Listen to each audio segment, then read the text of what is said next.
Hello friends, स्वागत है आप सभी का हमारे यूट्यूब चैनल में। आज हम सॉल्व करेंगे बीपीएससी का पिछला पेपर जो हुआ था।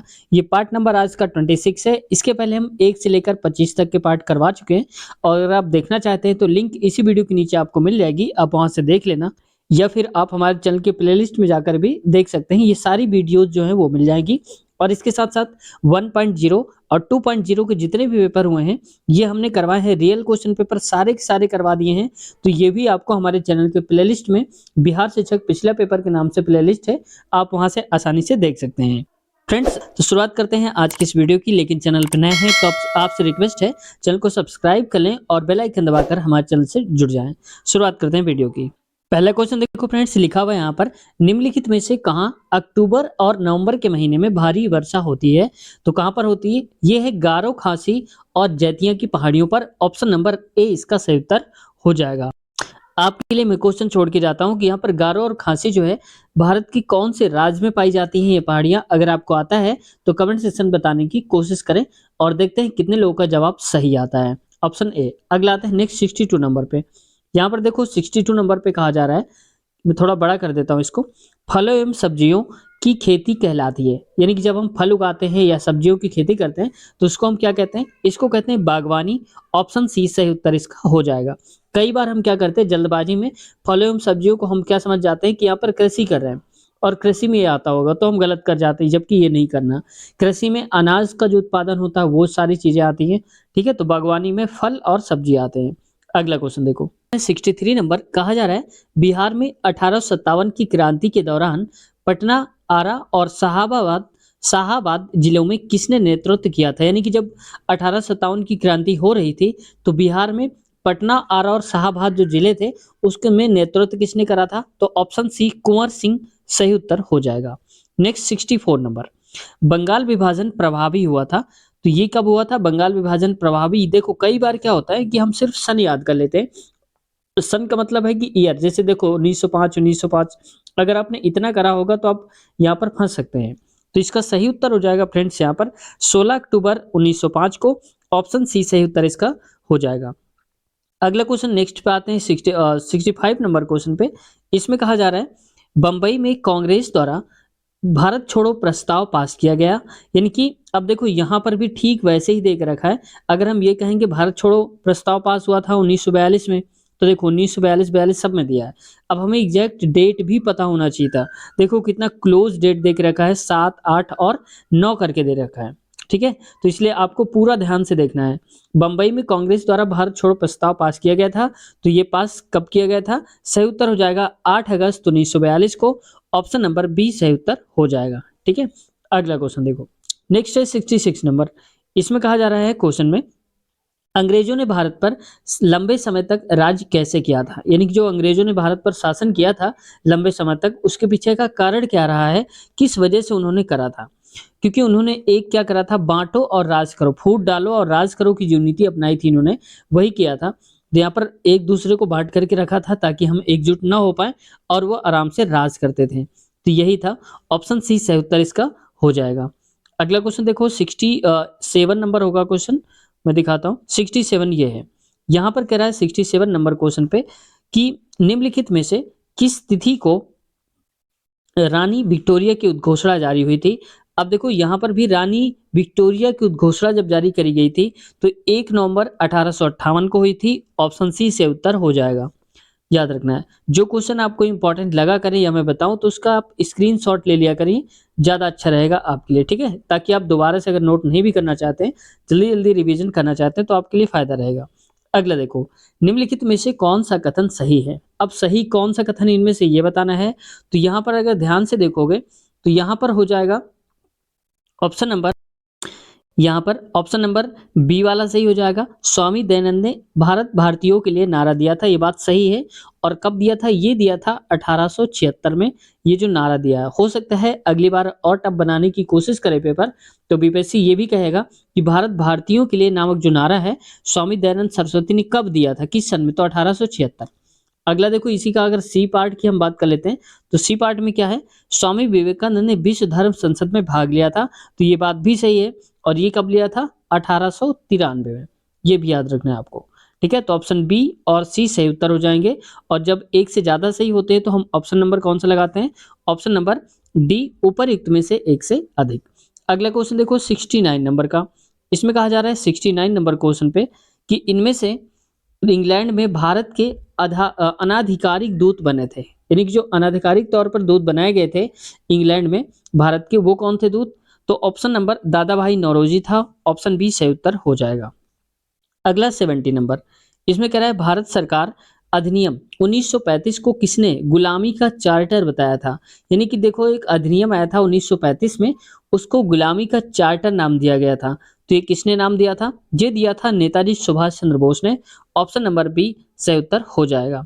ठीक है, जैसे तुम मुझे खून दो मैं तुम्हें आजादी दूंगा, किसने बोला था? सुभाष चंद्र बोस ने भी दिया था। एक बार ये क्वेश्चन पूछा गया है, ठीक है, कि ये नारा किसने दिया था। अगला क्वेश्चन देखो 70 के बाद 71। अगला है हड़प्पा सभ्यता की विशिष्ट विशेषता कौन सी है? यानी कि हड़प्पा सभ्यता की सबसे अच्छी जो विशेषता मानी जाती है वो कौन सी थी? तो ये थी फ्रेंड्स, यहाँ पर शहरी नियोजन और आभूषण की बात हो रही है, तो यहाँ पर आभूषण भी था। तो ये दोनों सही हो जाएंगे, आभूषण भी मिले और शहरी, उनका जो रहन सहन है एक शहर था, ऐसा माना जाता है। खगोल जो वैज्ञानिक हैं पुरातात्विक वो बताते हैं। तो जब दो से ज्यादा से एक से ज्यादा सही आंसर होते हैं तो ऑप्शन नंबर क्या होता है? डी, उपरयुक्त में से एक से अधिक। अगला देखो 72 नंबर का, और कहा जा रहा है हड़प्पा सभ्यता निम्नलिखित में से किस क्षेत्र में फैली हुई थी? यानी कि जो हड़प्पा सभ्यता थी वो कहाँ से कहाँ तक फैली हुई थी? तो ये गुजरात में फैली थी, अफगानिस्तान में फैली थी और सिंधु में भी फैली हुई थी। तो तीनों सही हैं, तो हम कौन सा कहेंगे? ऑप्शन नंबर हो जाएगा हमारा एक एक से अधिक उपयुक्त में से, तो ऑप्शन डी। देखो कई बार क्या होता है कि जैसे मान लो इसी के एक एग्जांपल ले लेता हूं मैं। जैसे देखो इनमें से आपको पता होता है गुजरात भी है, अफगानिस्तान है और सिंध नहीं पता होता आपको, तो इसमें दिमाग लगाने की जरूरत नहीं है।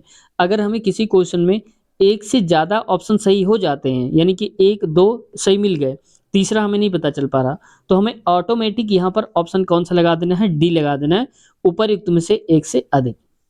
ठीक है, ये ट्रिक आपको अपनाना है, उसमें टाइम लॉस नहीं करना अपना। तीसरा वाले के बारे में भी सोच, जब भाई दो सही होंगे तो तीसरा हो या ना हो इससे मतलब ही नहीं, तो एक से ज्यादा तो ऑलरेडी हो गए, ये फायदा है। अगला देखो हड़प्पा स्थलों पर डैश, यानी कि जो हड़प्पा सभ्यता है, स्थल है, वहां स्थान है, उनमें से क्या क्या पाया गया?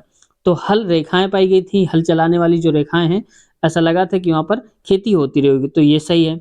हल का टेराकोटा मॉडल भी पाया गया था, तो ये बात भी सही बताई जा रही है। और नहरों के निशान भी पाए गए हैं, ऐसा लगता था कि वहां पर नहरें सिंचाई के लिए साधन बनाए गए थे, तो ऑप्शन सी भी सही उत्तर हो जाएगा। ठीक है, तो यहाँ पर क्या हो जाएगा? ऑप्शन ए, बी और सी तीनों सही हैं, तो ऑप्शन नंबर इसका जो एग्जैक्ट हो जाएगा वो हो जाएगा डी, उपरयुक्त में से एक से अधिक। अगला क्वेश्चन में आते हैं 74 नंबर। 74 number question. अब 74 नंबर क्वेश्चन पे कहा जा रहा है, यहाँ पर थोड़ा छोटा करता हूँ। इसमें कह रहा है 74 नंबर पे निम्नलिखित में से कौन सा स्थल हड़प्पा संस्कृति से पहचाना जाता है? यानी कि जो हड़प्पा संस्कृति है उससे हम पहचानते हैं, वो किसको पहचानते हैं? तो यहाँ पर देखो चिरांद से नहीं पहचानते, यानी कि जो हड़प्पा संस्कृति है वो चिरांद नहीं है, बेलन घाटी से नहीं है और कौशल भी नहीं है। इनमें से कोई सही नहीं है। जब कोई सही नहीं होता तो हम कहते हैं उपरयुक्त में से कोई नहीं, ऑप्शन नंबर ई सही उत्तर। लेकिन अब आपके मन में आ रहा होगा कि यहाँ पर फिर इसका सही उत्तर होना क्या चाहिए था? हड़प्पा स्थल संस्कृति कौन सी है, किस स्थल के नाम से पहचाना जाता है, किस संस्कृति से? तो इसका सही उत्तर अगर देखा जाए तो होना चाहिए था धौलावीरा। क्या होना चाहिए था? धौलावीरा। मैं यहाँ पर लिख देता हूँ धौलावीरा। और या तो होता कहीं पर लोथल, तो भी हम मान लेते। लोथल ना होता तो राखीगढ़ हो सकता था, तो यहाँ पर राखीगढ़ जो है, अगर ये कहीं पर दिए होते हैं, ये संस्कृतियां हैं, इनकी वजह से यहाँ पर हड़प्पा संस्कृति पहचानी जाती है। हड़प्पा का जो स्थान है वो इन संस्कृतियों की वजह से हम जानते हैं। तो इनमें से कोई संस्कृति नहीं दी थी, तो ये सारे कट गए। तो इनमें से याद रखना, अगली बार अगर कहीं पर ऐसे आता है तो ये अगर दिए हैं तो आप सही कर देना। ठीक है, अगला क्वेश्चन देखो 75। अगला है कि हड़प्पा निम्नलिखित में से किसको मानते थे? यानी कि जो हड़प्पा वासी लोग थे वो किसको माना करते थे? तो ये मानते थे मृत्यु के बाद का जीवन था, तो ऑप्शन ए सही उत्तर हो जाएगा। उनका मानना था कि मृत्यु के बाद भी एक जीवन होता है, तो ये सही है। अगला देखो 76 नंबर का। 76 नंबर क्वेश्चन पे कहा जा रहा है, इसमें कह रहा है कि तमिलकम, तमिलकम में कौन शामिल है? जो तमिलकम है इसमें कौन सा शामिल है? तो देखो चोल भी शामिल थे, चेरा भी शामिल थे और पांड्या भी शामिल थे, तो तीनों सही हो जाएगा। जब तीनों सही तो ऑप्शन नंबर हमारा क्या आएगा? डी, उपरयुक्त में से एक से अधिक सही उत्तर हो जाएगा। अगला देखो यहाँ पर 77 नंबर क्वेश्चन है। 77 नंबर क्वेश्चन पे कहा जा रहा है कि 1810 के दशक में किसने संस्कृत और द्रविड़ भाषाओं में 8000 से अधिक शिलालेख एकत्र किए हैं। मानना पड़ेगा भाई, 8000 से भी ज्यादा शिलालेख जो हैं उनको इकट्ठा करा है। ठीक है, तो किसने करा था? तो इसका सही उत्तर फ्रेंड्स यहाँ पर हो जाएगा कॉलिंगन मैकजी। ऑप्शन बी सही उत्तर हो जाएगा, कॉलिन मैकजी। ठीक है, मैकेजी। अगला है 78 नंबर का क्वेश्चन। इसमें कहा जा रहा है 78 पे, सातवाहन और शक शासकों द्वारा भूमि अनुदान का सबसे प्रारंभिक अभिलेखीय साक्ष्य किस काल का है। यानी कि जब सातवाहन और शक शासक हुआ करते थे तो भूमि अनुदान करते थे, तो उनका जो साक्ष्य है वो कब की बात है, कौन से काल का हमें साक्ष्य प्राप्त होता है। तो ये मिलता है फ्रेंड्स यहाँ पर 100 से 200 ईस्वी के बीच का। तो ऑप्शन सी सही उत्तर इसका हो जाएगा। अगला क्वेश्चन देखो 79 नंबर का क्वेश्चन होगा। अगला है, इसमें कहा जा रहा है कन्नौज के राजा हर्षवर्धन ने शासन किया था। यानी कि जो कन्नौज के राजा हुआ करते थे हर्षवर्धन, उन्होंने शासन किस सन में किया था। तो ये 606 से लेकर 647 ईस्वी में किया था। तो ऑप्शन बी सही उत्तर हो जाएगा। अगला क्वेश्चन में आते हैं, 80 नंबर का क्वेश्चन है। इसको मैं थोड़ा छोटा करता हूँ ताकि आपको दिख जाए। तो इसमें कह रहा है 80 नंबर क्वेश्चन पे कि शिलालेखीय साक्ष्य की सीमा क्या है। तो शिलालेखीय जो हमें साक्ष्य प्राप्त हुए फ्रेंड्स, तो उनमें से अक्षर बहुत धुंधले होते हैं, इसलिए पढ़ना मुश्किल है। ये बात बिल्कुल सही बोली जा रही है, क्योंकि वहां पर जो अक्षर इतने होते हैं कि एग्जैक्ट नहीं हम देख पाते कि लिखा क्या है। ये सही है। और ये है कि कई बार उन्हें समझना कठिन होता है। तो ये बात भी सही है, क्योंकि कई बार होता है कि ऐसे ऐसे लिखावट में लिखा होता है, ऐसी भाषा में लिखा होता है कि हम उनको समझ नहीं पाते हैं। तो ऑप्शन ए और बी इसका सही उत्तर हो जाएगा। तो फ्रेंड्स 80 के आगे वाले क्वेश्चन हम लेंगे नेक्स्ट पार्ट में। किसी कारणवश इस वीडियो को छोटा करना पड़ रहा है, और अगले पार्ट में हम इससे भी बड़ी वीडियो लेकर के आए, ये उम्मीद है और ये आप भरोसा रखिए हम पे। तो अगला जो क्वेश्चन होंगे, सारे 80 के बाद वाले जितने भी क्वेश्चन होंगे वो सारे के सारे आपको अगले पार्ट में मिल जाएंगे, और वहां से आप देख पाएंगे। इसके पहले फ्रेंड्स, अगर आप इसके पहले वाले पार्ट देखना चाहते हैं, जो पार्ट 25 तक करवा दिए हैं हमने 1 से लेकर के, तो इसी वीडियो के नीचे आप एक बार चेक कर लेना, लिंक मिल जाएगी आपको, वहां से देख सकते हैं। या फिर आप सारे 1 से लेकर लास्ट तक के देखना चाहते हैं, या और भी जो अपलोड करेंगे उनको, तो हमारे चैनल के प्लेलिस्ट में जाएंगे। प्लेलिस्ट हमने अलग नाम से बना दी है, तो जैसे प्लेलिस्ट ओपन करेंगे तो वहां पर आपको लिखा मिल जाएगा, क्या मिलेगा, बिहार शिक्षक पिछला पेपर। तो अगर उस पे क्लिक करेंगे तो सारे पेपर, बिहार शिक्षक पेपर में जितने भी पेपर हुए अब तक, चाहे 1.0 के हों, 2.0 के हों, सारे के सारे आपको वहां पर देखने को मिल जाएंगे। आप जो चाहें आप आसानी से पढ़ सकते हैं। इसके साथ साथ बिहार का क्वेश्चन पेपर है, और बिहार से ना पूछा जाए ऐसा हो ही नहीं सकता। तो बिहार स्पेशल जनरल नॉलेज की अगर आप कंप्लीट वीडियो देखना चाहते हैं, तो भी इसी वीडियो के नीचे आपको लिंक दे दूंगा, आप वहां से चेक कर सकते हैं, आप देख सकते हैं। उसको देखने के बाद आपके बहुत सारी जो डाउट हैं, बहुत सारे क्वेश्चन हैं जो आपको नहीं आते या आप छोड़ के चले आते हैं, वो भी आप करने लगेंगे। एक महत्वपूर्ण एक और टॉपिक हो जाता है भारतीय राष्ट्रीय आंदोलन। आप जानते होंगे जितने हमने क्वेश्चन लिए उनमें से बहुत सारे क्वेश्चन थे भारतीय राष्ट्रीय आंदोलन के, तो वो भी आपको देखना जरूरी हो जाता है। तो आप कहीं से भी देख सकते हैं, यूट्यूब में किसी भी चैनल से देखते हैं, मैं नहीं कह रहा हूँ, मेरे से ही देखिए, जहां भी आपको अच्छा लग रहा है वहां से आप देखिए। लेकिन आप इसी चैनल से देखना चाहते हैं तो इसी वीडियो के नीचे आप एक बार चेक कर लेना, लिंक मिल जाएगी, आप वहां से देख सकते हैं।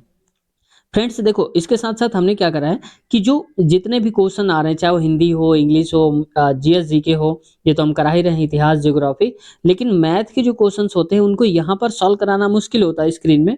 तो इस वजह से उनको हम अलग से लेते हैं और उनको हम बोर्ड में सॉल्व करवाते हैं, ताकि आपको अच्छे से समझ में आए और आसानी हो जाए आपको समझने में। तो अगर आप उनको भी देखना चाहते हैं तो भी आपको लिंक मिल जाएगी, इसी वीडियो के नीचे आप एक बार चेक कर लेना। चैप्टर वाइज बीपीएससी के लिए अगर आप पढ़ना चाहते हैं कि मैथ की जो बेसिक से क्वेश्चन हम उठाएं और पूरा चैप्टर खत्म करें, तो चैप्टर वाइज वीडियो आप देख लेना चैनल के प्लेलिस्ट में जाकर। प्लेलिस्ट हमने बना दी है गणित की प्लेलिस्ट, ठीक है। तो वहां से आप क्लिक करेंगे तो गणित के चैप्टर वाइज जितने भी वीडियोस हमने बनाए हैं वो सारे के सारे आपके सामने खुल करके आ जाएंगे। और हमने आसानी से लिया है वहां पर, यानी कि एकदम बेसिक से उठाया और हाई लेवल तक गए हैं, तो आप आसानी से समझ जाएंगे अगर पूरी कंप्लीट वीडियोस देख लेते हैं किसी भी एक चैप्टर की। तो आपको जो बीपीएससी में आने वाले क्वेश्चंस हैं, अगर उन चैप्टर से पूछे जाते हैं तो आप पक्का सारे के सारे करके आओगे।